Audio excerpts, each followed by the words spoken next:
2.100। जी जी ठीक है भैया, धन्यवाद। ठीक। 243। जी, जो आक्रामक स्तर के होते हैं और दूसरों को क्षति पहुंचाए बिना संतुष्ट नहीं होते। चिंता, भय, निराशा जैसी प्रवृत्तियां में मनुष्य स्वयं ही घुटता रहता है और उस घुटन से अपनी आंतरिक क्षमताओं को नष्ट भ्रष्ट करके दीन दयनीय बनता चला जाता है।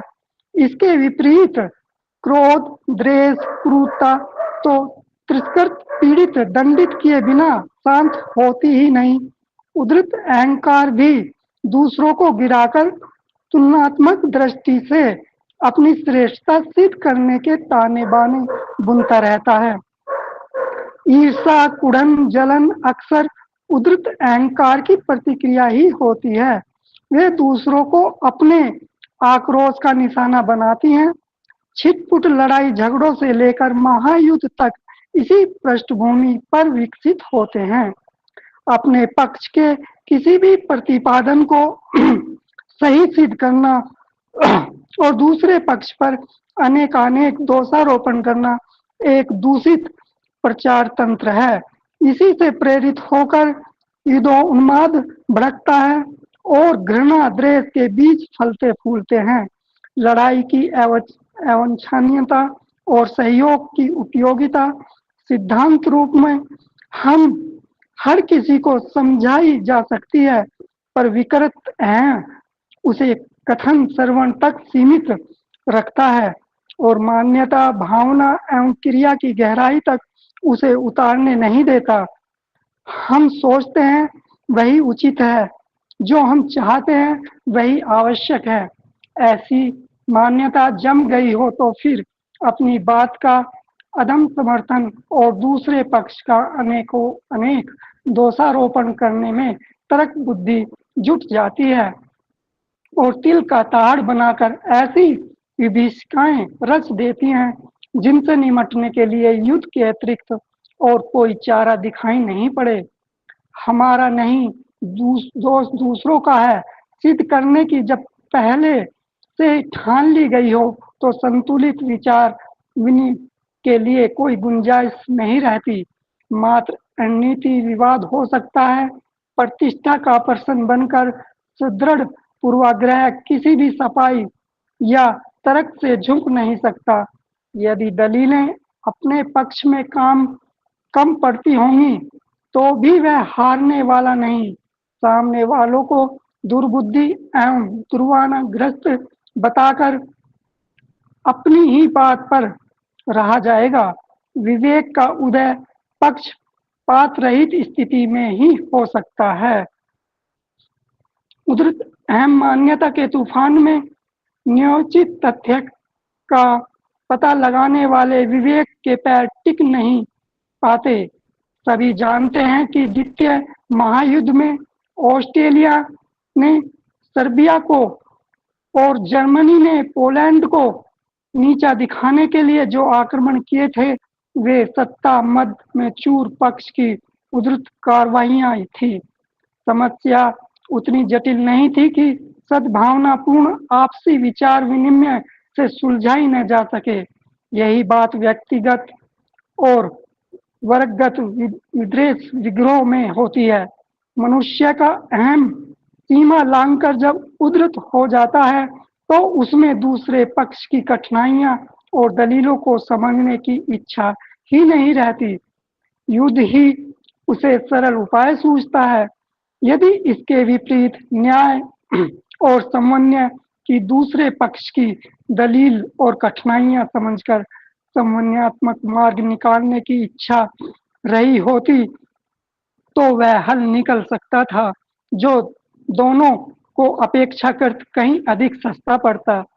लड़ाइयाँ छोटी हों या बड़ी, उनके मूल में मनुष्य की यह मान्यता काम करती है कि अपने उद्देश्य की पूर्ति के लिए दूसरों के साथ बल प्रयोग करना उचित और आवश्यक है।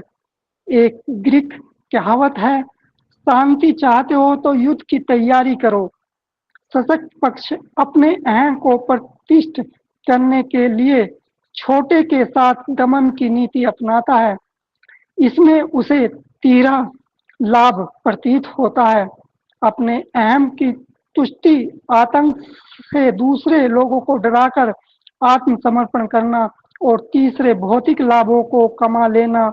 अस्तु युद्ध के पक्ष में शक्तिशाली पक्ष बहुत से कारण बताकर अपने लोगों को उत्तेजित करके दूसरे पक्ष पर चढ़ दौड़ने की भूमिका विनिर्मित करता है।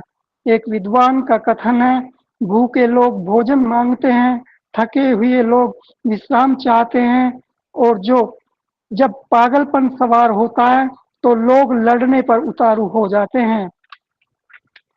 युद्ध कितने महंगे, कष्टकार, विनाशकारी एवं अगणित समस्याएं उत्पन्न करने वाले होते हैं, यह अब अधिक अच्छी तरह समझा जाने लगा है।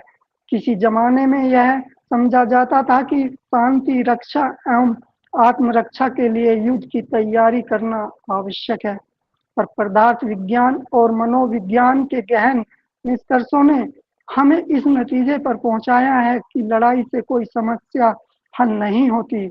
द्वेष, प्रतिशोध का कुचक्र, परस्पर आक्रमण के दाव घातों का ताना बाना बुनता है।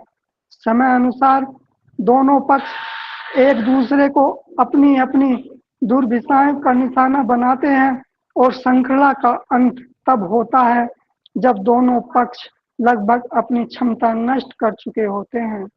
विजेता और पराजित दोनों ही लगभग समान रूप से क्षतिग्रस्त होते हैं, इसलिए उनकी निरर्थकता स्पष्ट है। अब विचार, विनियम, न्याय, तर्क, औचित्य आदि के आधार पर ऐसे निष्पक्ष व्यक्तियों द्वारा निर्णय कराने और उसे दोनों पक्षों द्वारा स्वीकार किए जाने को मान्यता देकर मतभेदों को दूर करने की बात ही उचित मानी जानी चाहिए। लड़ाई अब दिन पे दिन इतनी महंगी होती जा रही है कि उसका भार उठाना सामान्य स्तर के देशों या लोगों के लिए संभव नहीं रह गया। जूलियस सीजर के समय लड़ाई में एक सैनिक मारने के लिए 75 सेंट खर्च करना पड़ता था। पीछे नेपोलियन के जमाने में वह बढ़कर $29 हो गया। दूसरे विश्व युद्ध में उसकी दर और बढ़ी और एक सैनिक मारने के लिए $30,000 खर्च करने पड़े। वियतनाम की लड़ाई में वह 7 गुना बढ़ गया। एक सैनिक मारने पर अमेरिका को $3,44,927 खर्च करना पड़ा। दूसरे युद्ध में विश्व की अपार संपत्ति युद्ध के लिए खर्च हुई। छोटे से वियतनाम युद्ध में इतना धन लग गया जिससे उस छोटे से देश को जापान के बराबर समृद्ध और समुन्नत बनाया जा सकता था। इतना सब होते हुए भी राष्ट्रीय स्तर पर बड़े युद्ध होते हैं और व्यक्तिगत स्तर पर अथवा दल बंदी के आधार पर छोटे लड़ाई झगड़े, इनके पीछे कुछ व्यक्तियों की ईर्ष्या ही काम कर रही है। वे तनिक से कारणों को लेकर युद्धोन्माद पैदा करते हैं और धन जन की अपार हानि खड़ी कर देते हैं। घरों में जरा जरा सी बात पर विग्रह खड़े होते हैं। पुरुषों द्वारा स्त्रियों को पीटा जाना, स्त्रियों द्वारा बच्चों की पिटाई, पालतू पशुओं को धुन डालना, कीड़े मकोड़ों को कुचल डालना, पक्षियों का अंधाधुंध शिकार जैसे क्रूर कृत्य किसी को कोई बड़ा लाभ नहीं देते, तो भी लोग उन्हें करते हैं और प्रसन्न होते हैं। यह क्रूरता एक मानसिक आवेश है जो धन लोभ के साथ मिलकर सामान्य लोगों को दुष्ट बना देती है। हत्याओं और आत्महत्याओं का दौर अब क्रमशः बढ़ता ही जा रहा है। मृत्यु दंडों, दुर्घटनाओं और युद्धों में जितने आदमी मरते हैं, उससे कहीं अधिक आत्महत्याओं और हत्याओं से मरते हैं। इनके कारण ढूंढने पर आश्चर्य होते हैं कि इतनी छोटी बात के लिए इतना बड़ा कुकृत्य कैसे बना पड़ा। ऐसे कारण तो अक्सर आते रहते हैं। संभवतः उस हत्या करने वाले के जीवन में भी न्यूनाधिक मात्रा में आते रहे होंगे। पहले जब अवसर चुका दिया गए तो इसी बार क्या आफत आ गई कि इतना बड़ा कुकृत्य बन पड़ा जिसके लिए अनंत पश्चाताप की हाथ रह गया। यह आवेश ही है जो मनुष्य के सिर पर कभी-कभी उन्माद की तरह हावी हो जाता है। उस समय उसे जो कुछ भी सूझ पड़े वह कर गुजरता है। इस आवेश का दबाव इतना ऐसा हो जाता है कि वह उससे पीछा छुड़ाने के लिए हत्या, आत्महत्या और भी जो कुछ उसे सूझ पड़े वह कर गुजर सकता है। वस्तुतः वह प्रयास अपने ऊपर छाए तनाव से पीछा छुड़ाने के लिए किया गया भोंडा उपचार मात्र होता है, जिसे न्याय संहिता एवं समाज व्यवस्था के अनुसार जघन्य अपराध ही गिना जाएगा। अपराधों के मूल में उतने ठोस कारण नहीं होते जितने कि मानसिक आवेशों के। चोरी, उठाईगिरी करने वाले निर्धन नहीं होते, मजबूरी में वैसा नहीं करते। उनकी सामान्य स्थिति अन्य लोगों की तरह ही काम चलाऊ होती है, चाहे तो वे प्रयत्न या पुरुषार्थ से सामान्य लोगों की तरह कुछ अधिक भी कमा पा सकते हैं, जिससे कोई तत्कालीन काम अड़ गया हो तो उसे पूरा किया जा सके। पर बात ऐसी कुछ भी नहीं होती। चोरी एक आदत है जिसके आरंभ छोटे-छोटे कदमों से होते हैं और पीछे वह एक पक्की नशेबाजी की स्थिति में पहुंचकर मनुष्य को अपना गुलाम बना लेती है। वैसे किए बिना उसे चैन नहीं पड़ता। व्याभिचारी का कारण भी उस तरह ही की सुविधा न होना, वरन एक विशेष कौतूहल का रसास्वादन होता है।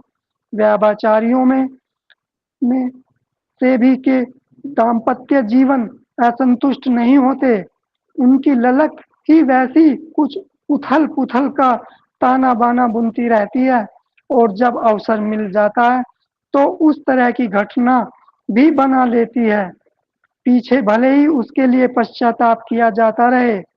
मानसिक उद्विग्नता है तो मनोरोग ही, पर वह नशेबाजी की तरह अपने प्रकटीकरण का अवसर मिलने पर ही बढ़ती है। अन्यथा खाद पानी न मिलने पर जिस तरह पौधे सूख जाते हैं, उसी तरह वह भी घट या मिट जाती है। अपराधियों को दुष्ट पापी समझा जाता है, यह आरोप एक हद तक ही सही है।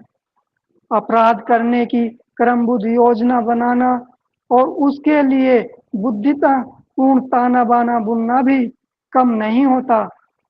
इसमें आवेश नहीं, मनुष्य का भ्रष्ट जीवन दर्शन ही काम कर रहा होता है। उसे नीति, निष्ठा, आदर्शवादिता एवं मानवीय शालीनता पर विश्वास नहीं होता। अपने आप को हे नीच, निकृष्ट, पतित स्थिति में रख लेने पर फिर संसार का कोई काम घृणित नहीं रह जाता। जिस प्रकार भी स्वार्थ सिद्ध हो, वह सब कुछ उचित लगता है। बुद्धि को उचित अनुचित का ज्ञान न होता हो ऐसी बात नहीं है, पर बुद्धि सदा से आस्थाओं की अनुगामिनी रही है। विश्वासों के आधार पर जीवन की दिशा बनती है और उसी राह पर बुद्धि एवं क्रिया के कदम उठने लगते हैं। मूल में इच्छा शक्ति ही होती है, जिससे श्रद्धा भावना आस्था के रूप में परिपक्व देखा जा सकता है। आस्थाएं निकृष्ट हैं तो मनुष्य की मानसिक और शारीरिक गतिविधियां उसी स्तर के प्रयत्न में संलग्न रहेंगी। अपराधी की हरकतें करते रहने वालों में से कितने ही अपना अंतःकरण निकृष्ट स्तर का बना चुके होते हैं और वे उसी प्रकार का ताना बाना बुनते रहते हैं। उनकी अपराध श्रृंखला में नई नई कड़ियां जुड़ती जाती हैं, किंतु अधिकांश अपराधी ऐसे नहीं होते। वे मानसिक संतुलन की क्षमता गंवा बैठते हैं। विवेक और मनोबल की दुर्बलता बढ़ जाने के कारण आवेशों पर अंकुश रख सकना उनके हाथ में नहीं रहता और आवेश उन्माद में वे ऐसे कृत्य कर बैठते हैं जैसे दूसरों को करते देखकर वे स्वयं भी घोर घृणा कर सकते हैं। चोर वस्तुतः बहुत डरपोक होता है। पकड़े जाने की आशंका जब सामने होती है तो सामने पड़ने वाले के प्राण हरण करने में भी उसे आपत्ति नहीं होती। पकड़े जाने पर उत्पन्न होने वाले संकट का भय उसके ऊपर बुरी तरह हावी होता है। इस स्थिति में वह प्रतिरोधी की हत्या से लेकर बचने के प्रयास में छत से कूदकर अपनी हड्डी पसली तोड़ लेने तक के जोखिम उठा सकता है। सामान्य बुद्धि से चोरी के प्रयास में पकड़े जाने कोई भारी विपत्ति नहीं है। उसमें कुछ महीने की कैद भर हो सकती है। कानूनी दाव पेचों से वह छूट भी सकता है।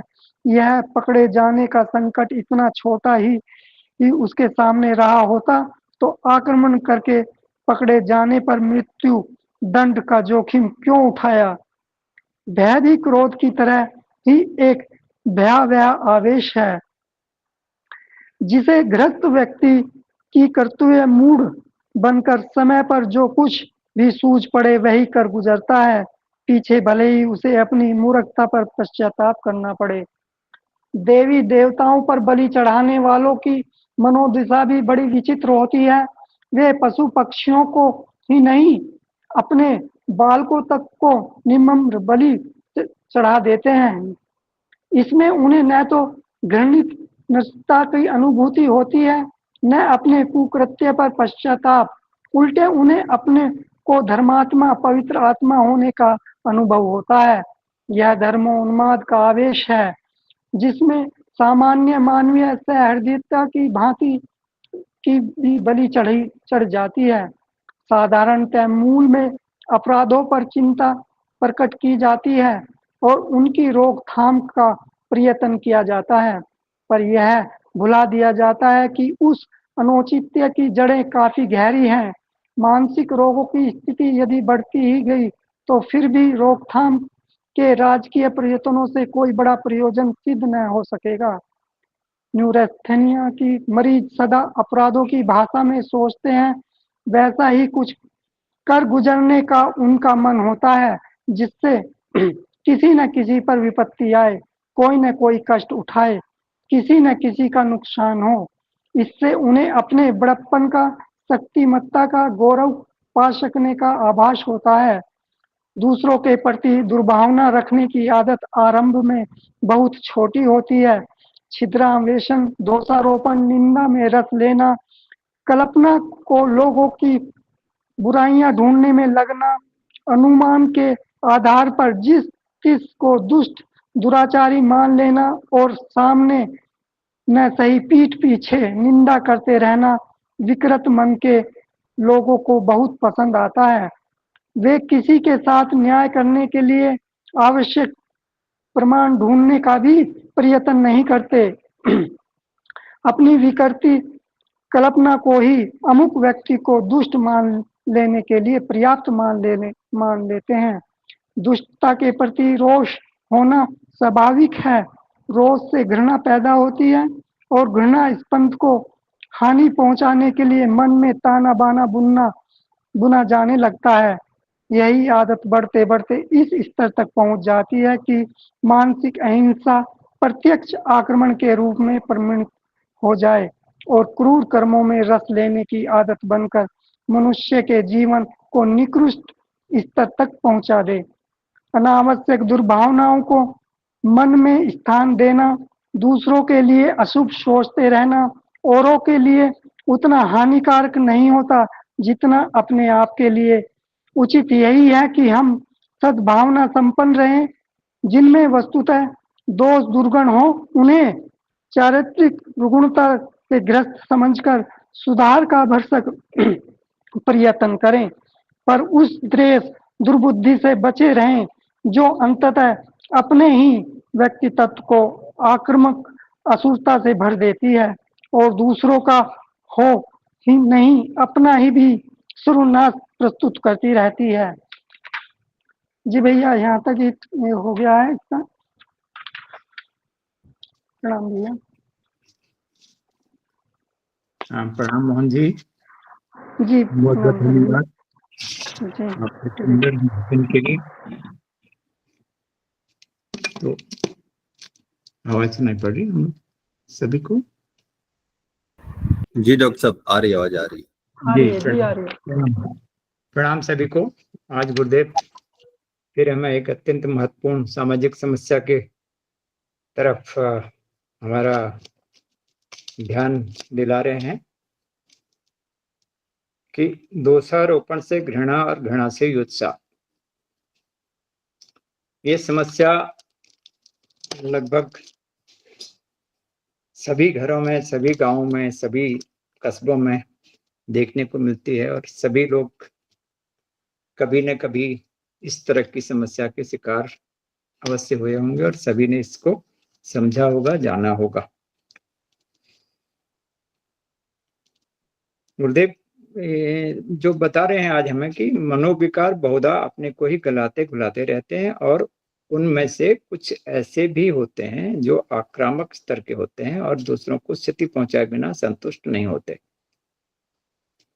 चिंता, भय, निराशा जैसी वृत्तियों में मनुष्य स्वयं ही घुटता रहता है और उस घुटन से अपनी आंतरिक क्षमताओं को नष्ट भ्रष्ट करके दीन दयनीय बनता चला जाता है। इसमें गुरुदेव का ये कहना है कि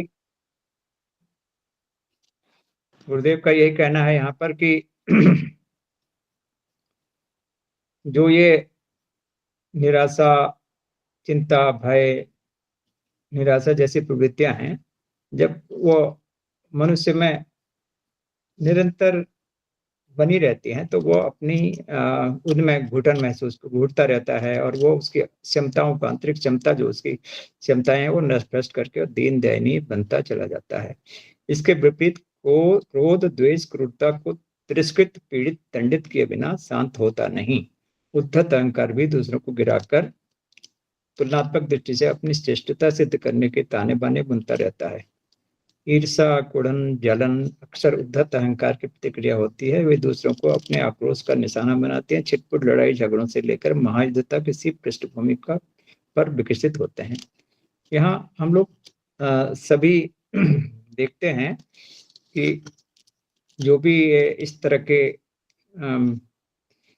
दुर्गुण कहेंगे जो आदमी में पनप गए हैं, जो उसको जैसे क्रोध है, द्वेष है, क्रूरता है, तो वो जब जिसके प्रति भी उसको इस तरह का क्रोध आता है, क्रूरता आती है, तो वह उस आदमी को दंडित किए बिना शांत नहीं होता। मतलब उसका किसी न किसी तरह से नुकसान उसको करना चाहता है, जिसके लिए यहाँ पर गुरुदेव ने कहा कि ईर्षा, कुड़न, जलन अक्सर उद्धत अहंकार की प्रतिक्रिया होती है। उद्धत अहंकार गुरुदेव ने जो बताया है हमको कि इसमें है जो धृष्टा या अभिमानी स्वभाव के साथ अहंकार का प्रदर्शन करना। शब्द किसी व्यक्ति की श्रेष्ठता, ज्ञान या ताकत के बारे में अत्यधिक गर्व के साथ व्यवहार करने का वर्णन करता है। अक्सर दूसरों के प्रति अपना अपमानजनक रवैया अपनाते हुए हमेशा वो दूसरों के साथ आक्रामक या असभ्य व्यवहार करता है। तो ये गुरुदेव यहाँ पर ये बता रहे हैं कि किस तरह से वो इस छोटी छोटी आक्रोश का वो निशाना बन करके बनाती है और चिटपुट लड़ाई झगड़े से महायुद्ध तक की पृष्ठभूमि पर विकसित होते हैं। अपने पक्ष के किसी भी प्रतिपादन को सही सिद्ध करना और दूसरे पक्ष पर अनेकानेक दोषारोपण करना एक दूषित प्रचार तंत्र है। इसी से प्रेरित होकर युद्धोन्माद भड़कता है और घृणा द्वेष के बीज फलते फूलते हैं। अपने पक्ष के किसी भी प्रतिपादन को सही सिद्ध करना, हम परिवारों में भी देखते हैं बहुत सारे लोग जो है कहेंगे नहीं मैं ही सही हूं, किसी भी तरह से वो दूसरे के पक्ष को सुनने, उस पर कोई ध्यान देने, मनन चिंतन करने को तैयार नहीं होते। उसको जो सनक होती है कि नहीं ये दोष आपका है, यहाँ पर किसी भी प्रकार का कोई मुझे कुछ सोचने समझने की या मुझे बदलने की आवश्यकता नहीं, इस तरह का वो उसका अपना मनोभाव बन जाता है। यहाँ गुरुदेव बता रहे हैं लड़ाई की वांछनीयता और सहयोग की उपयोगिता सिद्धांत रूप से हर किसी को समझाई जा सकती है, पर विकृत अहम उसे कथन श्रवण तक ही सीमित रखता है, मान्यता भावना क्रिया की गहराई तक उसे उतरने नहीं देता। अब यहाँ पर हमें जो गुरुदेव बता रहे हैं कि अगर लड़ाई की अवांछनीयता सहयोग की उपयोगिता सिद्धांत रूप से किसी को समझाई जा सकती है, ये अगर किसी कोई समझना चाहे तो उसको समझाई जा सकती है। जिसमें अहम भाव है, जो अहंकार से अपना ग्रस्त है, वो किसी भी प्रकार के सहयोग उपयोगिता सिद्धांत रूप से किसी तरह से वो समझने को कोई भी किसी भी बात को समझने के लिए वह तैयार नहीं होता। जो हम सोचते हैं वही उचित है, जो हम चाहते हैं वही आवश्यक है। ये हम लोग सभी कई बार देख चुके होते हैं। जब ऐसी मान्यता जम गई हो तो फिर अपनी बात का अंध समर्थन दूसरे पक्ष पर अनेकानेक दोषारोपण करने में तर्क बुद्धि जुट जाती है और तिल को ताड़ बनाकर ऐसी विभीषिकाएं रच देती हैं जिनसे निपटने के लिए युद्ध के अतिरिक्त और कोई चारा दिखाई न पड़े। ये हमारा नहीं, दोष दूसरों का है, यही उनको एक जिद होती है। ये दोष हमारा नहीं है, दूसरों का दोष है। इसी बात पर वह दूसरे को नीचा दिखाने के लिए और दोष दूसरों पर लगाने के लिए ही हर समय ठाने रहता है। ठान ली गई हो तो संतुलित विचार विनिमय के लिए कोई गुंजाइश नहीं रहती। जहां ये है विचार बन गया है, जहां ये भावना बिल्कुल उनका बन चुकी है, उनको उन पर ये विचार विनिमय के लिए कोई गुंजाइश, उनको समझाने बुझाने का कोई रास्ता नहीं बचता, उन पर कोई भी असर उस बात का नहीं होता। मात्र अनिर्णित विवाद हो सकता है, प्रतिष्ठा का प्रश्न बनकर सुदृढ़ पूर्वाग्रह किसी भी सफाई या तर्क से झुक नहीं सकता। यदि दलीलें अपने पक्ष में कम पड़ती होंगी, अब अगर कोई आदमी बात करते करते भी ये उसको लगेगा कि मैं कमजोर पड़ रहा हूं, तो तब भी वो हारने वाला नहीं होता और सामने वालों को दुर्बुद्धि और दुर्भावनाग्रस्त बताकर डट अपनी ही बात पर रह जाएगा। अगर वो उसको ये भी लगे कि हमें इस तरह के आदमी को जो सोचता है कि हमारा दोस्त नहीं दूसरों का ही है, उसको समझाने की कोशिश भी की जाए कि भाई देखो, तुम्हारा इसमें तुम्हारी तरफ से भी ये कमजोरी है, तुम्हारी तरफ से भी गलती है, तो वो उसको भी जो है किसी तरह से समझने को तैयार नहीं होता। यहाँ गुरुदेव बता रहे हैं विवेक का उदय पक्षपात रहित स्थिति में ही हो सकता है। उद्धत अहम मान्यता के तूफान में न्यायोचित तथ्य का पता लगाने वाले विवेक के पैर टिक नहीं सकते। तो यहाँ पर गुरुदेव बता रहे हैं कि जहां पर धृष्टता या अक्खड़ से जुड़ा हुआ है, जिसका अर्थ है दूसरों के साथ आक्रामक या असभ्य व्यवहार करना ही जिसका मकसद है, उस तरह के हम मानता के तूफान से न्यायोचित तथ्य का पता न लगाने विवेक के पैर टिक नहीं सकते। ये वहां पर गुरुदेव का ये कहना है कि जिसने ये मान लिया है, जो इस पर अड़ा हुआ है, उसको हम किसी तरह से सभी नहीं समझा नहीं सकते। सभी जानते हैं कि द्वितीय महायुद्ध में ऑस्ट्रिया ने सर्बिया को और जर्मनी ने पोलैंड को नीचा दिखाने के लिए जो आक्रमण किए थे, वे सत्ता मत में चूर पक्ष के उद्धत कार्यवाही थी। समस्या उतनी जटिल नहीं थी कि सद्भावपूर्ण आपसी विचार विनिमय से सुलझाई नहीं जा सके। ये गुरुदेव ने वहां के बारे में बताया है कि जो सेकेंड वर्ल्ड वॉर, द्वितीय विश्व युद्ध हुआ था, उसमें आपस में वो समझते तो इतनी बड़ी जो इतना सेकेंड वर्ल्ड वॉर जो हुआ था, उससे बचा जा सकता था अगर वो वहां पर उनका अहम सीमा नहीं लागा होता। तो दूसरों के पक्ष की घटना या दलियों को समझने की इच्छा ही नहीं रहती, तो अगर उनको कुछ भी समझने का उनका मन होता, कोशिश की जाती, तो उस युद्ध को टाला जा सकता था। यहाँ पर गुरुदेव ये बता रहे हैं हमको। और लड़ाइयाँ छोटी हों या बड़ी, उनके मूल में मनुष्य की यह मान्यता काम करती है कि अपने उद्देश्य की पूर्ति के लिए दूसरों के साथ बल प्रयोग करना उचित और आवश्यक है। वहां वही कि अपनी उद्देश्य की पूर्ति के लिए हम जो चाहते हैं उसको पूरा किया जाए, उसके लिए बल प्रयोग करके दूसरों को नीचा दिखाया जाए और उनको दबाया जाए। एक ग्रीक कहावत है, शांति चाहते हो तो युद्ध की तैयारी करो। ये शांति चाहते हो मतलब अगर आपको शांत रहना है तो आप युद्ध करिए, तभी आप शांत रह सकते हैं। यहाँ पर एक ग्रीक कहावत यहाँ पर गुरुदेव ने बताइए। सशक्त पक्ष अपने अहम को प्रतिष्ठित करने के लिए छोटों के साथ दमन की नीति अपनाता है। सशक्त पक्ष जो अपने को ताकतवर मानता है, वो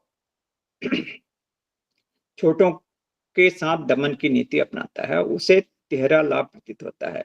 उससे क्या होता है, 3 प्रकार का लाभ उसको होता है। उसके एक तो उसके अहम की तुष्टि होती है, वो दूसरा वो आतंक से दूसरे लोगों को डर कर आत्मसमर्पण करने को मजबूर करता है, और तीसरे जो है उसको भौतिक लाभ उससे मिल जाते हैं। यहाँ पर आत्मसमर्पण करना होता है, अपने अहम की तुष्टि, आतंक से दूसरे लोगों को डर कर आत्मसमर्पण करना, और तीसरे भौतिक लाभों को कमा लेना। ये 13 लाभ उसको हो गया जो सशक्त पक्ष है, और दूसरों को दबा करके अपना उल्लू सीधा करना चाह रहा है, अपने मन की बात करना चाह रहा है, और दूसरे को मजबूर करना, दबा करके उसका जो उसकी कमजोरी का लाभ उठा रहा है। अस्तु युद्ध के पक्ष में शक्तिशाली पक्ष बहुत से कारण बताकर अपने लोगों को उत्तेजित करके दूसरे पक्ष पर चढ़ दौड़ने की भूमिका निर्मित करता है।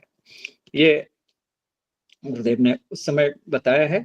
उसके बाद भी बहुत सारे राष्ट्रों के बीच में बहुत सारे छोटे छोटे, अपने घरों में भी कहिए, लोगों में भी कहिए, आप देखते हैं कि हम लोग जो छोटी छोटी बातों पर गांव में बहुत सारे लोग में से, आप लोग में से बहुत सारे लोग होंगे जो जिनका जो है ओरिजिन विलेजेज से होगा।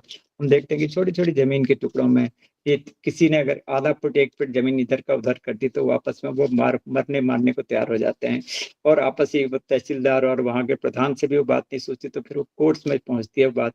और देखा यह जाता है कि जो लोग उस छोटी सी चीज के बारे में लड़ रहे हैं, वो सालों सालों लड़ाई चलती है, और जितनी उस जमीन की कीमत नहीं होगी उससे ज्यादा वो खत्म कर चुके होते हैं, और दोनों ही पक्ष बर्बाद हो चुके होते हैं। उनकी जो है दोनों की ही काफी पैसा उनका खर्च होता है, और बहुत सारा उनका समय लगता है, और सालों सालों तक वो जो है समस्या सॉल्व नहीं होती, और अंत में जब कुछ उसका निर्णय होता भी है, तो तब तक दोनों में से कोई भी, किसी के भी मतलब की ना वो जगह रह जाती है, ना वो अपने पास उनके कोई ताकत रह जाती है उसमें कुछ काम कर सकने की, ये देख को मिलता है। तो आगे गुरुदेव यहाँ पर बता रहे हैं, एक विद्वान का कथन है, भूखे लोग भोजन मांगते हैं, थके लोग विश्राम चाहते हैं, और जब पागलपन सवार होता है तो लोग लड़ने को उतारू हो जाते हैं। तो यहाँ पर गुरुदेव ने ये बताया है बहुत ही सुंदर ढंग से, भूखे लोग भोजन मांगते हैं, जिनको भूख होगी वो भोजन मांगेंगे, थके लोगों को विश्राम चाहिए, और जब पागलपन सवार होता है तो लोग लड़ने पर उतारू हो जाते हैं। बहुत सारे उदाहरण इसमें ये है।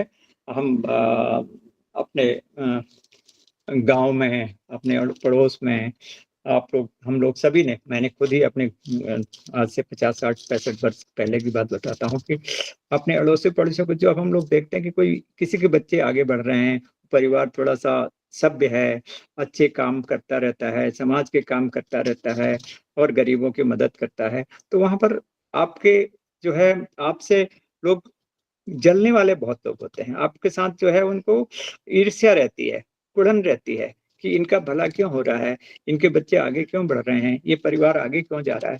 तो उसके लिए उनका निरंतर प्रयास रहता है कि उनको नीचा दिखाएं, उनके बच्चों को किसी तरह से गलत रास्ते पर लाने की कोशिश करें, और किसी भी प्रकार से उनको जो वो सही रास्ते पर चल रहे हैं उनको सही रास्ते से नीचे ला करके, उनके बच्चों को बिगाड़ करके, उनको जो उत्थान कर रहे हैं उनको उत्थान के बजाय पतन के रास्ते पर किसी तरह से लाने का प्रयास वो लोग करते हैं। और ये बहुत बड़ी मान्यता, बहुत बड़ा ये सभी गांवों के लोगों में, और आजकल कई कस्बों में, गांवों में ये बहुत देखने को मिलता है, लेकिन उससे किसी को कोई फायदा नहीं होता, और फायदा उनको ही ज्यादा नुकसान होता है। जो लोग इस तरह से करते हैं, तो उनको ये नहीं कि उनके बच्चे उनका परिवार आगे बढ़ता है, वो अपनी इसी ईर्ष्या द्वेष से मर जाते हैं। और जो आदमी जो प्रयत्न कर रहा है, अपने को आगे बढ़ा रहा है, और वो आगे बढ़ता चला जाता है, उसमें इस तरह से भगवान उसके साथ होता है। जो जहाँ ईर्ष्या द्वेष होता है वो उनका पतन ही होता है, वो किसी तरह से आगे बढ़ने को उनका नहीं बढ़ पाते हैं, नहीं होते। तो अब आगे गुरुदेव बता रहे हैं ये जो युद्ध है, युद्ध कितने महंगे, कष्टकर, विनाशकारी और अगणित समस्या उत्पन्न करने वाले होते हैं। ये युद्ध जो गुरुदेव यहाँ पर बता रहे हैं, युद्ध के साथ कोई भी लड़ाई है, चाहे हमारे आपसी घरों की लड़ाई है, चाहे भाई भाइयों की लड़ाई है, चाहे अपने पड़ोसियों के साथ लड़ाई है, या एक गांव से दूसरे गांव की समस्याएं हैं, या किसी को भी हम देखें, तो गुरुदेव का यहाँ पर कहना है कि बहुत कितने महंगे, कष्टकर और विनाशकारी अगणित समस्याएं उत्पन्न करने वाले होते हैं। यह अब अधिक अच्छी तरह समझा जाने लगा है। किसी जमाने में यह समझा जाता था कि शांति रक्षा और आत्मरक्षा के लिए युद्ध की तैयारी करना आवश्यक है, पर पदार्थ विज्ञान और मनोविज्ञान की गहन निष्कर्षों ने हमें इस नतीजे पर पहुंचाया है कि लड़ाई से कोई समस्या हल नहीं होती। द्वेष, प्रतिशोध का कुचक्र, परस्पर आक्रमण के दाव, घातों का ताना बना बनता है। समय अनुसार दोनों पक्ष एक दूसरे को अपनी अपनी दुर्विसंधियों का निशाना बनाते हैं, और श्रृंखला का अंत तब होता है जब दोनों पक्ष लगभग अपनी क्षमता नष्ट कर चुके होते हैं। ये कंट्री, देशों के बारे में भी बता रहे हैं, और कोई दो ग्रुप लड़ रहे हैं तब भी, दो परिवार लड़ रहे हैं तब भी, वहां यही होता है कि एक दूसरे को अपनी दुर्विसंधियों का निशाना बनाते हैं, और श्रृंखला का अंत तब होता है जब दोनों पक्ष लगभग अपनी क्षमता नष्ट कर चुके होते हैं। विजेता और पराजित दोनों ही लगभग समान रूप से क्षतिग्रस्त होते हैं। इसलिए उनकी निरर्थकता स्पष्ट है। अब विचार विनिमय, न्याय, तर्क, औचित्य आदि के आधार पर ऐसे निष्पक्ष व्यक्तियों द्वारा निर्णय कराने और उसे दोनों पक्षों द्वारा स्वीकार किए जाने को मान्यता देकर मतभेदों को दूर करने की बात ही उचित मानी जानी चाहिए। अब यहाँ पर ये सब जो युद्ध हो रहे हैं, आपसी मनमुटाव हो रहा है, लड़ाई झगड़े हो रहे हैं, वहां पर गुरुदेव का ये कहना है कि इससे बचने के लिए, इस नुकसान से बचने के लिए विचार विनिमय, न्याय, तर्क, औचित्य आदि के आधार पर ऐसे निष्पक्ष व्यक्तियों द्वारा निर्णय कराने, जो गांव में पंचायतें होती थी, और निष्पक्ष लोग जिनको कहा जाता, आजकल निष्पक्ष लोग भी कोई नहीं है, सभी लोग तो किसी न किसी पक्ष को सपोर्ट करने वाले होते हैं। लेकिन यहाँ पर गुरुदेव कह रहे हैं कि निष्पक्ष व्यक्तियों द्वारा निर्णय कराने और उसे दोनों पक्षों द्वारा स्वीकार किए जाने को मान्यता देकर मतभेदों को दूर करने की बात ही उचित मानी जानी चाहिए। यहाँ पर गुरुदेव का यह कहना है कि हमें किसी भी लड़ाई झगड़े से, किसी भी प्रकार के राग द्वेष से बचना चाहिए, और जहां तक हो सके इस जो हमें आज युत्सा, घृणा से युत्सा वाला जो चक्र गुरुदेव ने बताया है, उससे बचने के लिए हमें, अगर जहां तक हो सके निष्पक्ष व्यक्तियों द्वारा निर्णय कराने, उसको वहीं का वहीं समाधान उसका हो, उसके लिए हमें दोनों पक्ष को तैयार हो जाना चाहिए, और जो कोई ऐसा रास्ता है उसे चुनना चाहिए।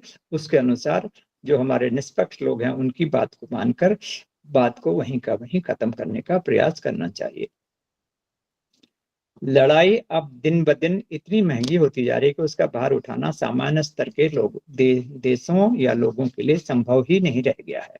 यहाँ पर गुरुदेव ने अभी ये बताया है कि पहले जब लड़ाइयाँ होती थी उसमें थोड़ा बहुत खर्च होता था और बात वहीं के वहीं खत्म हो जाती थी, और उस छोटी मोटी जो खर्चे होते थे उस पर इतना असर नहीं होता था। लेकिन फिर आप गुरुदेव ने यहाँ पर कंपैरिजन दिया है कि जूलियस सीजर के समय पर लड़ाई मारने, एक सैनिक को मारने के लिए 75 सेंट खर्च करना पड़ता था। पीछे नेपोलियन के जमाने में बढ़कर $21 हो गया, और दूसरे वर्ल्ड वार विश्व युद्ध में उसकी दर बढ़ी और एक सैनिक मारने के लिए $50,000 खर्च करने पड़े। अब आगे गुरुदेव बता रहे हैं कि वियतनाम की लड़ाई में वो 7 गुना बढ़ गया। एक सैनिक मारने के लिए अमेरिका को $3,44,827 खर्च करना पड़ा। दूसरे विश्व युद्ध में विश्व के अपार संपत्ति युद्ध के लिए खर्च हुई। छोटे से वियतनाम युद्ध में ही इतना धन लग गया जिससे उस छोटे से देश को जापान के बराबर समृद्ध और समुन्नत बनाया जा सकता था। अगर ये युद्ध नहीं होता, वियतनाम जैसे छोटे देश को, गुरुदेव बता रहे हैं कि उसको जापान के बराबर समृद्ध और समुन्नत बनाया जा सकता था अगर ये युद्ध उस समय नहीं होता। और इस तरह से सैनिकों पर और ये लड़ाई पर खर्च इतना पैसा नहीं होता, तो ये इस तरह से उसको वहां के उस राष्ट्र को समृद्ध और समुन्नत बनाया जा सकता था। जो नहीं हुआ तो कितना नुकसान द्वितीय विश्व युद्ध में हुआ, और अभी भी लोग उस समय के युद्ध से को झेल रहे हैं, उनकी जो नतीजे थे उनसे इतना सब होते हुए भी राष्ट्रीय स्तर पर बड़े युद्ध होते हैं और व्यक्तिगत स्तर पर अथवा दलबंदी के आधार पर छोटे लड़ाई झगड़े। अब यही है, अभी जिस तरह से हम कर रहे थे, इनके पीछे कुछ व्यक्तियों की उत्साह ही काम कर रही होती है। वे तनिक से कारणों को लेकर युद्धोन्माद पैदा करते हैं और धन जन की अपार हानि खड़ी कर देते हैं। कुछ लोगों का इसमें, कुछ लोगों की जिद है, कुछ लोगों की जो एक सनक है, वही इसके पीछे काम कर रही होती है और छोटे से कारणों को लेकर युद्ध जैसी चीजें उन्माद पैदा कर देते हैं। युद्ध उन्माद, पागलपन कहेंगे उसको, पैदा करते हैं और धन जन की अपार हानि खड़ी कर देते हैं। घरों में जरा जरा सी बात पर बिगड़े खड़े होते हैं और पुरुषों द्वारा स्त्रियों को पीटा जाना देखा गया है। घरों में बता रहे हैं गुरुदेव की, बिगड़े खड़े हो जाते हैं, पुरुषों द्वारा स्त्रियों को पीटा जाना, स्त्रियों द्वारा बच्चों की पिटाई होना, पालतू पशुओं को धुन डालना, कीड़े मकोड़ों को कुचल डालना, पक्षियों का अंधाधुंध शिकार, और जैसे क्रूर कृत्य किसी को कोई बड़ा लाभ नहीं देते तो भी लोग उन्हें करते हैं और प्रसन्न होते हैं। यह क्रूरता एक मानसिक आवेश है जो धन लोभ के साथ मिलकर सामान्य लोगों को दुर्दांत दस्यु बना देता है। ये भी गुरुदेव ने यहाँ बताया है कि जो इस तरह के काम है, इसमें मारपीट होती है, बच्चों के साथ है, कीड़े मकोड़ों के साथ है, पशुओं के साथ है, ये जो क्रूरता है, ये एक मानसिक आवेश, गुरुदेव ने कहा है, एक बहुत ही भयावह चीज है जो धन लोभ के साथ मिलकर सामान्य लोगों को दुर्दांत दस्यु बना देती है। दुर्दांत एक डाकू टाइप का आदमी सामान्य लोगों को बना देती है। गुरुदेव यहाँ पर यह करें, हत्याओं और आत्महत्याओं का दौर अब क्रमशः बढ़ता ही जा रहा है। यहाँ पर बता रहे हैं गुरुदेव कि आत्महत्याएं हैं, हत्याएं हैं, ये भी दिन प्रतिदिन बढ़ती जा रही है। मृत्युदंडों, दुर्घटनाओं और युद्धों में जितने आदमी मरते हैं उससे कहीं अधिक आत्महत्याओं और हत्याओं से मरते हैं। यहाँ पर गुरुदेव ने बताया है कि जो मृत्युदंड दिए जाते हैं, दुर्घटनाएं होती हैं और युद्ध में जितने लोग मारते हैं उससे कहीं अधिक आत्महत्या करके लोग मर रहे हैं और हत्याओं से मर रहे हैं। इसके कारण ढूंढने पर आश्चर्य होता है कि इतनी छोटी बात के लिए इतना बड़ा कुकृत्य कैसे बना पड़ा, कि छोटी सी बात पर कोई है, छोटा सा किसी बात पर किसी को गुस्सा आ गया है बच्चे को, तो उसने जो है आत्महत्या कर ली, और छोटी सी बात पर किसी को मार दिया गया, उसकी हत्या कर दी गई। तो ये गुरुदेव बता रहे हैं कि इस छोटी सी बात के लिए इतना बड़ा कुकृत्य कैसे बन पड़ा। ऐसे कारण तो अक्सर आते रहते हैं, संभवतः उस हत्या करने वाले के जीवन में भी न्यूनाधिक मात्रा में आते रहे होंगे। पहले जब अवसर चुका दिए गए तो इसी बार क्या आफत आ गई कि इतना बड़ा कुकृत्य बन पड़ा जिसके लिए अनंत पश्चाताप ही हाथ रह गया। तो ये गुरुदेव का कहना है कि जो हत्याएं और आत्महत्याओं के भी पीछे अगर हम इसके गहराई में जाते हैं तो ये छोटे छोटे कारण होते हैं, बहुत बड़ी चीज कुछ नहीं होती। लेकिन पहले भी कई बार इस तरह के अवसर आ चुके होते हैं और गुरुदेव कह रहे हैं कि इस बार के ऐसी आफत आ गई कि जो उसको इतना बड़ा ये आत्महत्या या हत्या करने का जो है वो कृत्य करना पड़ा। होगा ये कैसे हुआ, इसके पीछे अनंत पश्चाताप ही हाथ रह गया। उसके बाद जिसने कर लिया वो तो हो गया, वहां पर लोगों को जो उसके साथ जुड़े हुए हैं उनको पश्चाताप ही उनके पास रह जाता है। ये आवेश ही है जो मनुष्य के सिर पर कभी कभी उन्माद की तरह हावी हो जाता है। अब आवेश गुरुदेव यहाँ पे बता रहे हैं हावी हो जाता है, उस समय उसे जो कुछ भी सूझ पड़े वो कर गुजरता है। इस आवेश का दबाव इतना असह्य हो जाता है कि वो इससे पीछा छुड़ाने के लिए हत्या, आत्महत्या या जो भी या और भी जो कुछ उसे सूझ पड़े वह कर गुजर सकता है। वस्तुतः वो प्रयास अपने ऊपर छाए तनाव से पीछा छुड़ाने के लिए किया गया भोंडा उपचार मात्र होता है, जिसे न्याय संहिता एवं समाज व्यवस्था के अनुसार जघन्य अपराधी गिना जाएगा। अब यहाँ पर फिर वही पिछले पैरा के कंटिन्यूएशन में इसको मान सकते हैं कि जो आवेश जो उसको आ गया है, मनुष्य के कभी कभी उन्माद की तरह हावी हो जाता है और उससे पीछा छुड़ाने के लिए वो किसी भी तरह की हत्या, आत्महत्या या जो भी कर गुजरता है। और उस तनाव को पीछा छुड़ाने के लिए ये किया गया भ्रूणापचार मात्र होता है। तो ये छोटी छोटी चीजें हैं जिसकी वजह से गुरुदेव बताते हैं कि आदमी अपना जो आत्महत्या कर डालता है या दूसरों की हत्या कर डालता है। अपराधों के मूल में उतने ठोस कारण नहीं होते। अब यहाँ पर अपराधों के बारे में गुरुदेव बता रहे हैं कि इतने ठोस कारण नहीं होते जितने कि मानसिक आवेशों के अपराधों के मूल में उतने ठोस कारण नहीं होते, गुरुदेव बता रहे हैं, जितने कि मानसिक आवेशों के। जो आदमी के सनक होती है, जो मानसिक आवेश हैं, उसके कारण जो है गुरुदेव कह रहे हैं खास अपराधों का ये मूल कारण यहाँ पर चोरी, उठाईगिरी करने वाले निर्धन नहीं होते। अब यहाँ बता रहे हैं गुरुदेव की जो चोरी करते हैं, किसी को उठा लेते हैं, उठाईगिरी करते हैं, वो इतने निर्धन नहीं होते, इतने गरीब नहीं होते, मजबूरी में वैसा नहीं करते, वे मजबूरी में भी नहीं वैसा नहीं करते। उनकी सामान्य स्थिति अन्य लोगों की तरह ही काम चलाऊ होती है, वो ठीक ठाक सामान्य लोगों की तरह से होते हैं। चाहे तो वे प्रयत्न या पुरुषार्थ से सामान्य लोगों की तरह कुछ अधिक ही कमा या पा सकते हैं, जिससे कोई तत्कालिक काम अड़ गया हो तो उसे पूरा किया जा सके। पर बात ऐसी कुछ भी नहीं होती। गुरुदेव का यहाँ कहना है कि जो अपराधों के मूल में चोरी, उठाईगिरी करने वाले लोग जो हैं वो सामान्य स्थिति के सामान्य लोग होते हैं। कोई ऐसी बात नहीं होती कि उनको उनका काम नहीं चल रहा था या वो किसी तरह से मजबूर थे, मजबूरी में ये काम कर रहे थे। वहां गुरुदेव बता रहे हैं कि यहाँ पर गुरुदेव का कहना है चोरी एक आदत है, चोरी करना एक आदत है जिसका आरंभ छोटे छोटे कदमों से होता है और पीछे वह पक्की नशेबाजी की स्थिति में पहुंचकर मनुष्य को अपना गुलाम बना देती है। छोटी छोटी चीजों से चोरी करना आदमी सीखता है और वो एक उसकी आदत बन जाती है हमेशा, और नशा बन जाता है उसको चोरी करने का, और मनुष्य को अपना गुलाम बना देती है। और चोरी की आदत जो है उस आदमी को अपना गुलाम बना, वैसा किए बिना उसे चैन नहीं पड़ता। एक बार चोरी करने लगता है तो वह बिना चोरी किए उसको चैन नहीं पड़ता। इसी तरह से आप दूसरा बता रहे हैं गुरुदेव की चोरी की तरह से व्यभिचार का कारण भी उस तरह की सुविधा न होना नहीं, वरन एक विशेष कौतुक कुतूहल का रस साधन होता है। व्यभिचारियों में से सभी के दाम्पत्य जीवन असंतुष्ट नहीं होते, उनकी ललक ही वैसी कुछ उथल पुथल का ताना बुना बुनती रहती है, और जब अवसर मिल जाता है तो उस तरह की घटना बना लेती है, पीछे भले ही उसके लिए पश्चाताप किया जाता रहे।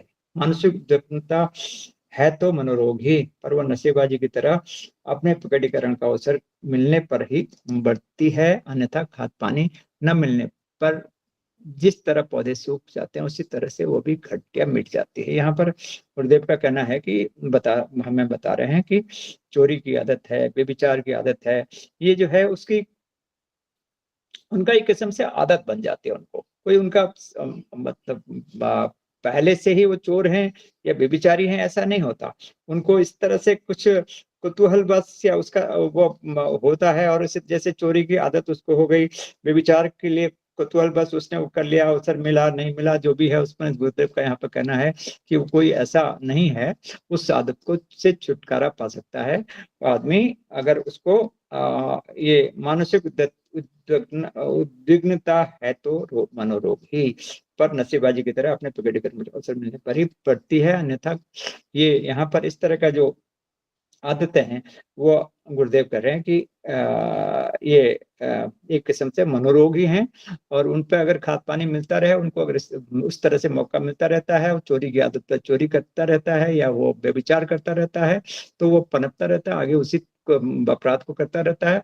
अगर उसको खाद पानी न मिलने पर जिस तरह पौधे सूख जाते हैं उसी तरह अगर उसको अवसर नहीं मिलता तो वो घटिया मिट भी जा सकते हैं वो आदत। ये यहाँ पर मेरा ख्याल है ये गुरुदेव का कहना है।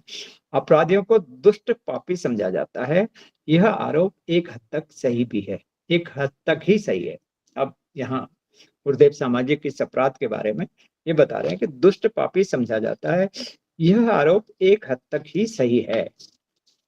अपराध करने की क्रमबद्ध योजना बनाना और उसके लिए बुद्धिमत्तापूर्ण ताना बाना बुनना भी कम नहीं होता। इसमें आवेश नहीं, मनुष्य का भ्रष्ट जीवन दर्शन ही काम कर रहा होता है। उसे नीति निष्ठा आदर्शवादिता एवं मानवीय शालीनता पर विश्वास नहीं होता। अब यहाँ अपराधियों के बारे में गुरुदेव ये बता रहे हैं कि पापी समझा जाता है, पर अपराध करने की उसको क्रमबद्ध योजना बनाते हैं, उसका बुद्धिमत्तापूर्ण ताना बाना बनते हैं, काफी सोच समझ करके उसकी जो है एक प्लानिंग की जाती है, और इसमें आवेश नहीं, मनुष्य का भ्रष्ट जीवन दर्शन ही काम कर रहा होता है। उसका जो मनुष्य का जीवन है वो भ्रष्ट हो जाता है, वो अपनी जो नीति युक्त रास्ता है उसको छोड़ करके एक भ्रष्ट जीवन को वो अपनाने लगता है। उसे नीति, निष्ठा, आदर्शवादिता, मानवीय शालीनता पर विश्वास ही नहीं होता, छोड़ दिया होता है सबको, तिलांजलि दे दिया होता है। नीति, निष्ठा, आदर्शवादिता और मानवीय शालीनता को वो तिलांजलि दे चुका होता है। अपने आप को हेय, नीच, निकृष्ट, पतित स्थिति में रख लेने पर फिर संसार का कोई काम घृणित नहीं रह जाता। यहाँ गुरुदेव भी बहुत ही महत्वपूर्ण बात बता रहे हैं कि अपने आप को हेय, नीच, निकृष्ट, पतित स्थिति में रख लेने पर, जब आदमी इस तरह से ऊपर जैसे बता रहा है अपराधी बन गया और वो बुद्धिमत्ता पुताना बना बनकर अपना जो है किसी भी कुकृत्य को, चोरी या और काम को करने के ठान लेता है, तो वो एक किस्म से फिर अपने को हे, नीच, निकृष्ट, पतित स्थिति में रख लेने पर फिर संसार का कोई काम घृणित नहीं रह जाता। जब आदमी अपने को इस तरह से समझने लगता है, हो जाता है, तो उसके लिए कोई भी काम घृणित नहीं रह जाता। जिस प्रकार भी स्वार्थ सिद्ध हो वो सब कुछ उचित लगता है। वो अपने को सोचता है कि जिस तरह से भी उसका अपना उल्लू सीधा हो, जिस तरह से वो अपना स्वार्थ सिद्ध होगा उसका, वही काम उसको उचित लगने लगता है। बुद्धि को उचित अनुचित का ज्ञान न होता हो ऐसी बात नहीं है, पर बुद्धि सदा के आस्थाओं की अनुगामिनी रही है। विश्वासों के आधार पर जीवन की दिशा बनती है और उसी राह पर बुद्धि एवं क्रिया के कदम उठने लगते हैं। मूल में इच्छा शक्ति ही होती है, जिसे श्रद्धा, भावना, आस्था के रूप में परिपक्व देखा जा सकता है। आस्थाएं निकृष्ट हैं तो मनुष्य की मानसिक और शारीरिक गतिविधियां उसी स्तर के प्रयत्नों में लगी रहेंगी। यहाँ पर अगर उसकी आस्थाएं निकृष्ट हैं, जहां पर आस्थाएं उच्च स्तर की होंगी, बुद्धि उसका उच्च आदर्शों पर अगर चलने वाला आदमी होगा तो उसकी आस्थाएं जो होंगी, बुद्धि हमेशा सन्मार्ग पर चलेंगी। जब आस्थाएं जहां पर निकृष्ट हैं तो मनुष्य की मानसिक और शारीरिक गतिविधियां भी उसी तरह के प्रयत्नों में संलग्न रहेंगी। अगर निकृष्ट आस्थाएं हो गई हैं, जब उसमें कोई भी किसी तरह का भी ये नहीं रह गया है कि ये काम गलत है, और सब काम को वो अपने हिसाब से जो भी वो सोचता है कि मेरे लिए बाबूजी थोड़ा सा समय का भी ध्यान रखा जाए। बाबूजी बस समय का भी ध्यान रखा। बस 2-4 मिनट का ही और रह गया, फिर करते हैं।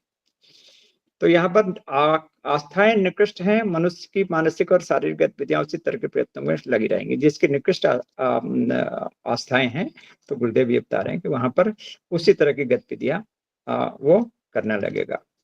अपराधी की हरकतें करते रहने वालों में से कितने ही अपना अंतःकरण निकृष्ट स्तर का बना चुके होते हैं। यहाँ पर गुरुदेव बता रहे हैं अपराधी जो हरकतें करते हैं काफी निकृष्ट स्तर का अपने को बना चुके होते हैं, ताना बना बुनते रहते हैं। उनकी अपराध श्रृंखला में कई कड़ियां जुड़ती रहती हैं, किंतु अधिकांश अपराधी ऐसे नहीं होते। वे मानसिक असंतुलन की क्षमता गवा बैठते हैं। विवेक, मनोबल, दुर्बलता का अंकुश टका है। चोर अब बहुत यहाँ पर और मुद्दे आगे बता रहे हैं कि चोर जो होता है बहुत डरपोक होता है। पकड़े जाने की आशंका जब उसके सामने आती है तो वो सामने कोई भी प्राण हरण करने को तैयार रहता है और कर चुका होता है। और भय भी क्रोध की तरह एक भयावह आवेश है, जिससे ग्रस्त व्यक्ति किंग कर्तव्य मुक्त बनकर समय पर जो कुछ भी सूझ पड़े वही कर गुजरता है। यहाँ पर यह है कि चोरी करने के लिए अगर उसको गुरुदेव का ये कहना है कि वो कर तो रहा है, लेकिन उसको पकड़े जाने की आशंका जब उसको किसी ने देख लिया है और उसको ये लग रहा है कि मुझे कोई इसका सजा भुगतनी पड़ेगी या कुछ होगी, तो वहां पर कुछ भी होगा, वो उसकी अगर हत्या भी करनी पड़ती है तो वो उसको करने को तैयार हो जाता है, कर देता है। उसको बाद में उसके लिए पश्चाताप के अलावा कुछ नहीं रहता। अब यहाँ पर एक और गुरुदेव बता रहे हैं कि देवी देवताओं पर बलि चढ़ाने वालों की मनोदशा भी बड़ी विचित्र होती है। यहाँ पर कई जगह ये प्रथा होती है कि पशु पक्षियों की बलि है, अपने बालकों तक की निर्मम बलि चढ़ा देते हैं। यहाँ कई जगह कई जगहों पर दिख सुनने में आता है कि वहां पर इस तरह की प्रथा होती है, उनको इस तरह से कुछ बता दिया जाता है। कुछ उनके जो ग्रुप्स होते हैं वहां पर तुम्हारे ऊपर ये सवार हो रखा है, तुम्हारे ऊपर ये प्रकोप हो रखा है, कोई तो इसके लिए तुम्हारे को अपने बच्चे की बलि देनी होगी। वहां पर उसको भी वो वहां पर उनको उससे कोई इस तरह के काम करने पर उनको पश्चाताप नहीं होता। उन्हें कहते हैं कि धर्मात्मा पवित्रात्मा होने का अनुभव होता है। वे समझते हैं कि हमने अपने बच्चे की बलि दे दी, अपने किसी जानवर की बलि दे दी, बकरी की बलि दे दी, या किसी पशु की बलि दे दी, या चिड़िया किसी पक्षी की बलि दे दी, तो उसको वो अपना जो पवित्र धर्मात्मा पवित्रात्मा मानने लगते हैं। धर्मोन्मात्मा का आवेश है जिसमें सामान्य मानवीय सहजता की बलि चढ़ जाती है। यहाँ पर गुरुदेव करें अब आगे बता रहे हैं गुरुदेव की अपराधों की चिंता प्रकट की जाती है, उनकी रोकथाम का प्रयत्न किया जाता है, यह भुला दिया जाता है कि अनौचित्य की जड़ें गहरी होती हैं। यहाँ पर आगे गुरुदेव ने बताया है कि अगले पैरा में न्यूरोस्थीनिया के मरीज सदा अपराधों की भाषा में सोचते हैं, वैसे ही कुछ कर गुजरने और उनका मन होता है जिससे किसी न किसी के पर आपत्ति विपत्ति आए, कोई न कोई कष्ट उठाए, किसी न किसी का नुकसान हो, इससे उसे अपने बड़प्पन का शक्तिमत्ता का गौरव पा सकने का आभास होता है। ये भी किस्म से एक मनोरोग है जिसके बारे में गुरुदेव बता रहे हैं कि उनको दूसरों को कष्ट पहुंचाने में और उसी में उनको अच्छा लगता है, और किसी भी तरह से दूसरे का नुकसान करने का उनका एक सनक लगी रहती है, उनको पर चढ़ी रहती है।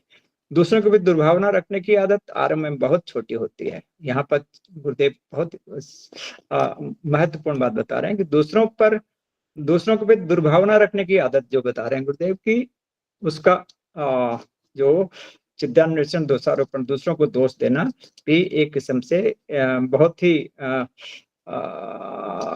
समाज के जो है खास जो ये दुर्भावना, चिद्धान्वेषण, दोषारोपण, निंदा, रस लेना, कल्पना को लोगों की बुराइयां ढूंढने का लगाना, अनुमान के आधार पर जिस को दुष्ट दुराचारी मान लेना, पीछे निंदा करना, ये जो बुराइयां हैं, इसी से आगे ये जो गुरुदेव ने आज की हमारा जो आज का ये दोषारोपण से घृणा और घृणा से शिक्षा, वहां पर जो है यही दुष्टता के प्रति रोष होना स्वाभाविक है। यहाँ पर गुरुदेव आगे बता रहे हैं हमको कि अनावश्यक दुर्भावनाओं को मन में स्थान देना। अब यहाँ पर अंत में इसका जो निष्कर्ष गुरुदेव हमें दे रहे हैं कि अनावश्यक दुर्भावनाओं को मन में स्थान देना, दूसरों के लिए अशुभ सोचते रहना और औरों के लिए उतना हानिकारक नहीं होता जितना अपने लिए। यहाँ पर दुर्भावनाओं से, दूसरों का लिए अशुभ सोचने से उनका नुकसान तो उतना नहीं होगा जितना आपके लिए यह है। यहाँ पर उचित यही है कि हम सद्भाव संपन्न रहें, जिसमें वस्तुतः दोष गुरुण हो, उन्हें चारित्रिक दुर्गुणता के ग्रस्त समझकर सुधार का भरसक प्रयत्न करें। अगर कहीं दोष दुर्गुण हमें किसी में दिखते हैं तो उनको हम ये मानकर कि ये चारित्रिक दुर्गुणता है समझकर उसके सुधार के लिए भरसक प्रयास करें। अगर कहीं किसी को ट्रीटमेंट करने की जरूरत है वो करें, समझाने की जरूरत है वो करें, पर उस दोष दुर्वृत्ति से बचे रहें। दोष दुर्वृत्ति से बचे रहें जो अंततः अपने ही व्यक्तित्व को आक्रामक असुरता से भग देती है और दूसरों का ही नहीं अपना भी सर्वनाश प्रस्तुत करती है। यहाँ पर गुरुदेव ये बता रहे हैं कि हम जो भी हमें कभी इस तरह सा वो मिलता है तो उसके दोष दुर्गुणों को हम ठीक करने के लिए भरसक प्रयत्न हमें करना चाहिए, और इस तरह की जो दुर्भावनाएं हैं और जो इस तरह की समस्याएं हैं उनसे हमें बचे रहना चाहिए, और जहां तक हो सकता है और युद्ध से जो उत्पन्न होती घृणा से उससे बचा जा सकता है। बहुत बहुत धन्यवाद। समय ज्यादा लग गया है क्योंकि आज का जो ये हमारा स्वाध्याय का चैप्टर है वो भी कुछ बड़ा था और इसमें बहुत सारे उदाहरण गुरुदेव ने दिए थे। उनको सबको समझने के लिए हमें मुझसे थोड़ा समय ज्यादा लग गया है, उसके लिए क्षमा करें। आगे जो लोग इसमें इसमें ऑलरेडी समय बहुत सारा हो चुका है, बहुत बहुत क्षमा प्रार्थी हूँ मैं इसके लिए। बहुत बहुत धन्यवाद, प्रणाम। बहुत बहुत धन्यवाद आदरणीय डॉक्टर साहब। इसमें क्षमा की कोई बात नहीं है। आपने इतना लंबा इसमें सार प्रस्तुतिकरण किया, ये जो है वास्तव में ये विषय भी बहुत अधिक चिंतन मनन वाला है, और ये हम लोगों की बड़ी आज के समय में समाज की एक बड़ी ही सामान्य सी समस्या ये बन गई है। बड़ी ही ये आम समस्या बन गई, इसको ये कहना चाहिए, सामान्य तो नहीं है, आम समस्या बन गई सभी की कि ईर्ष्या, द्वेष, घृणा ये लगभग लगभग हर एक व्यक्ति के मन में जो है अपना ये घर करते हैं, और धीरे धीरे घृणा और फिर ईर्ष्या बनकर युद्धोन्माद में ये परिवर्तित हो जाते हैं। तो ये चैप्टर हम लोगों को काफी गहराई से, गंभीरता से पढ़ना चाहिए, और बार बार अपने इस पर हमें चिंतन मनन करते रहना चाहिए कि कहीं किसी के प्रति द्वेष या दुर्भाव हमारे अंदर तो नहीं पैदा हो रहा। अगर पैदा हो रहा है तो उसके प्रतिपक्षी भावना से उसको, जैसे गुरुदेव ने अंत में कहा है, कि उसको रोगी मान लिया जाए। अगर वास्तव में किसी की गलती है, वैसे तो किसी की गलती बहुत कम होती है, लेकिन वास्तव में अगर गलती है, मूल में गलतियां जो बहुत छोटी छोटी होती हैं, लेकिन वास्तव में किसी की गलती है, तब भी उसको जो है रोगी मानकर उसको क्षमा करने का ही प्रयास करना चाहिए, और उससे अपने जो है सद्भावना भरे संबंध बनाने का प्रयास करना चाहिए अंतःकरण से भी। तो बहुत बहुत आभार डॉक्टर साहब आपका आज के सार प्रस्तुतिकरण के लिए, अपने व्यस्त समय में भी इतना समय दिया। तो जी सभी को बहुत बहुत आभार। क्योंकि समय हो गया है, तो कल अगर इस पर कोई बात बनेगी तो हम लोग कल इस पर चर्चा करेंगे, प्रश्न उत्तर भी करेंगे। ठीक है जी भैया, जी प्रणाम भैया, सभी भैया लोगों को प्रणाम। धन्यवाद, प्रणाम भैया सब। आप सभी को बहुत बहुत प्रणाम। प्रणाम भैया, मोहन भैया को प्रणाम, डॉक्टर साहब को प्रणाम। हाँ, मोहन भैया को बहुत बहुत आभार आज के भैया को प्रणाम, सबको जी। प्रणाम। आइए शांति पाठ प्रणाम करते भैया, शुभ रात्रि, हैं। प्रणाम। ओम शांति शांति शांति। समाप्त। सभी को प्रणाम, धन्यवाद। जी सभी को प्रणाम। प्रणाम।